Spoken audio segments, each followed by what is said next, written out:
Iran యుద్ధ నౌకను ముంచేసింది America. India నుంచి స్వదేశానికి వెళుతున్న నౌకపై సబ్మెరైన్తో దాడి చేసింది అమెరికా.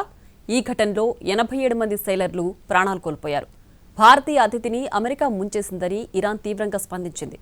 ప్రతీకారం తప్పదని అమెరికాను హెచ్చరించింది. హిందూ మహాసముద్రంలో ఇరాన్ యుద్ధ నౌకను ముంచేసింది అమెరికా. విశాఖపట్నం నుంచి వెళ్తున్న ఇరాన్ యుద్ధ నౌక ఐరిస్ దేనాపై జలాంతర్గామితో దాడి చేసి ముంచేసింది. గత నెల 16 నుంచి 26 వరకు విశాఖపట్నం వేదికగా భారత నౌకాదళం మిలన్ 2026 అట్టహాసంగా నిర్వహించింది.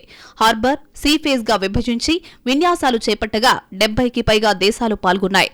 మిలన్ కోసం వచ్చిన యుద్ధ నౌకల్లో దేనా ఒకటి. సిటీ పరేడ్తో పాటు సైనిక విన్యాసాలలో భాగస్వామ్యమైన ఇరాన్ నేవీ బృందం దాదాపు 10 రోజులు విశాఖలో గడిపింది. అంతర్జాతీయ నౌకల ప్రదర్శన కోసం వచ్చిన ఇరాన్ నావికులు గత నెల 16, 17 తేదీల్లో విశాఖలోని పర్యాటక ప్రాంతాలైన కైలాసగిరి, గ్లాస్ బ్రిడ్జి, కురుసురా సబ్మెరైన్ వంటివి సందర్శించారు.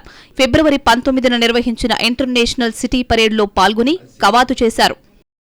ఇరాన్ నేవీ బ్యాండ్ ప్రదర్శన చేసింది. ఫిబ్రవరి 26 తర్వాత దేనా తిరుగు ప్రయాణం మొదలుపెట్టింది. ఊహించని విధంగా శ్రీలంక తీరంలో నౌకపై అమెరికా దాడి చేసింది. వార్ జోన్లోకి అడుగు పెట్టకముందే దాడికి గురై హిందూ మహాసముద్రంలో మునిగిపోయింది.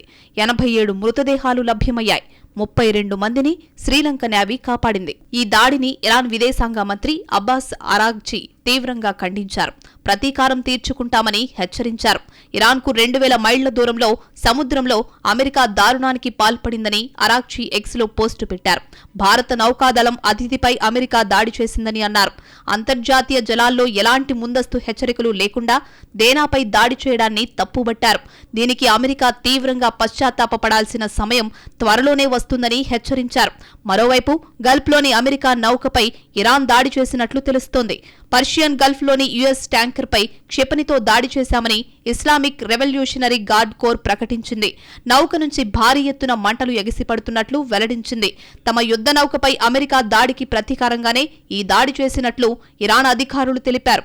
ప్రస్తుత పరిస్థితుల్లో మరో ఇరాన్ నౌక శ్రీలంక దిశగా వెళ్తోంది.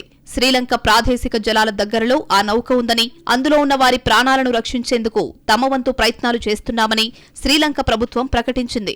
ఈ నౌకపైన అమెరికా దాడి చేయొచ్చు అన్న ఆందోళనలు వ్యక్తమవుతున్నాయి. ఇందులో దాదాపు 100 మందికి పైగా సిబ్బంది ఉన్నట్లు తెలుస్తోంది. అయితే ఈ నౌక అత్యవసర పోర్ట్ కాల్ కోసం ప్రభుత్వ అనుమతి కోరిందని, క్లియరెన్స్ కోసం వేచి చూస్తున్నట్లు శ్రీలంక ప్రభుత్వం వెల్లడించింది.